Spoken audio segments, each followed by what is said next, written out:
It's just yeah. I can't. It's just.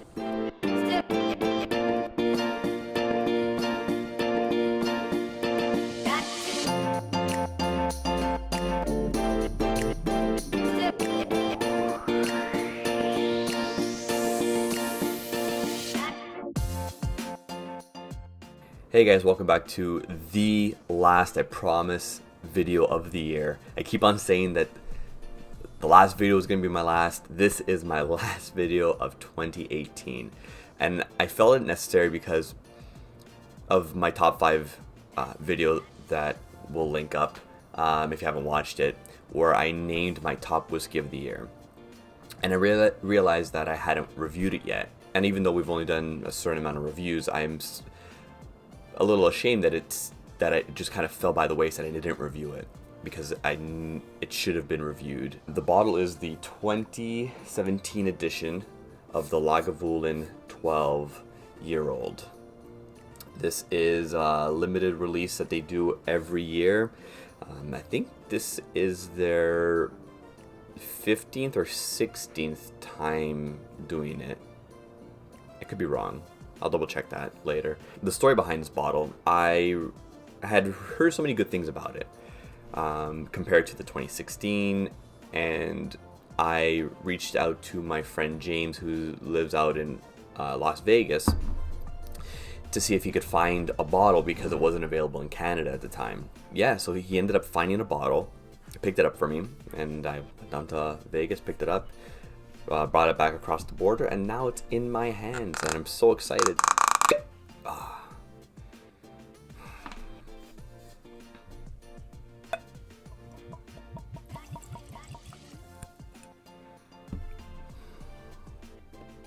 So I had already done tasting of the Lagavulin, and all my Lagavulins. I did a little bit of a semi-blind tasting of all of them to see if I can sort of guess and pick out which one was which. It was interesting. If you're interested in taking a look, it's right up here. As we let this guy sit just a little bit.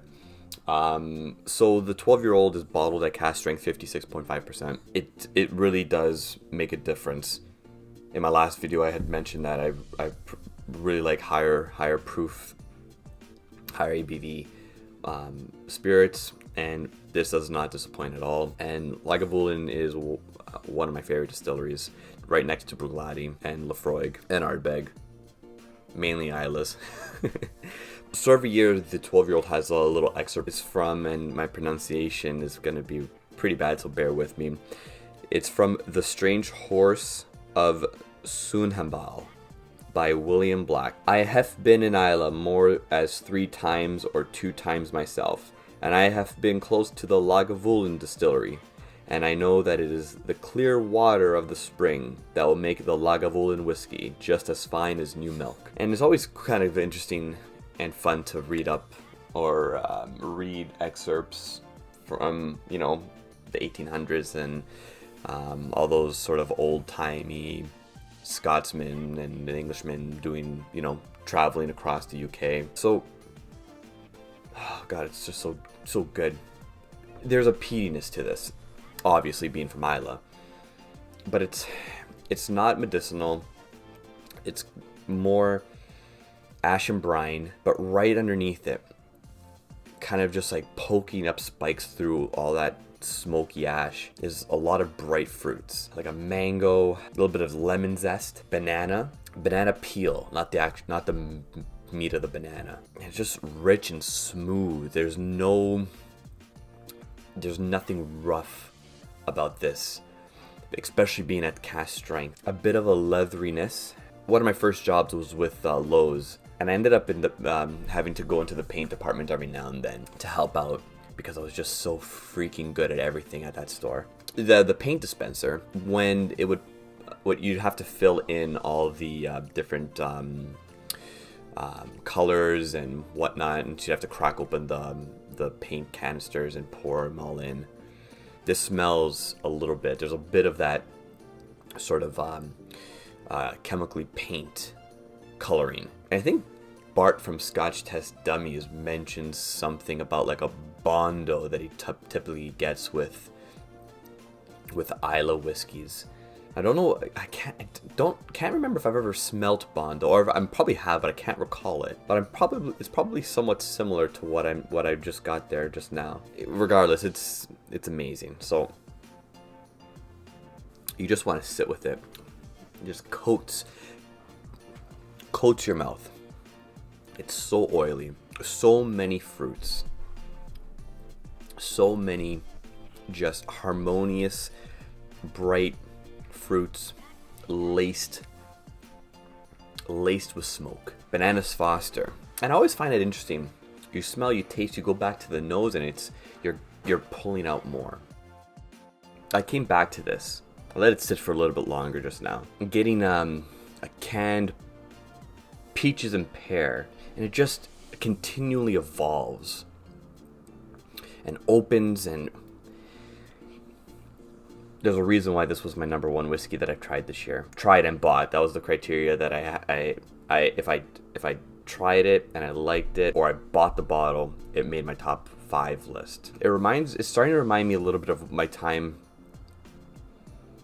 in Italy, to my grandparents' hometowns. Just with all the, when you'd walk through the streets and there'd be trees and fruits everywhere, just like clean mountain air and ripe fruits. It's glorious. It's just so good. There's a great meatiness coming through, like a charred meat, burnt ends, yeah. Just that heavily burntness. Pork, yeah, definitely like a burnt ends, or any sort of just charred meat. But more pork is a bit more savory than like anything else. That I'm just gonna continue to sip this really slowly off camera. Sorry guys, but yeah, this bottle is going to have to be rated as high a level 4 as I can make it. It is limited release. Pricing is very varied everywhere. But if you like Lagavulin, I highly recommend this.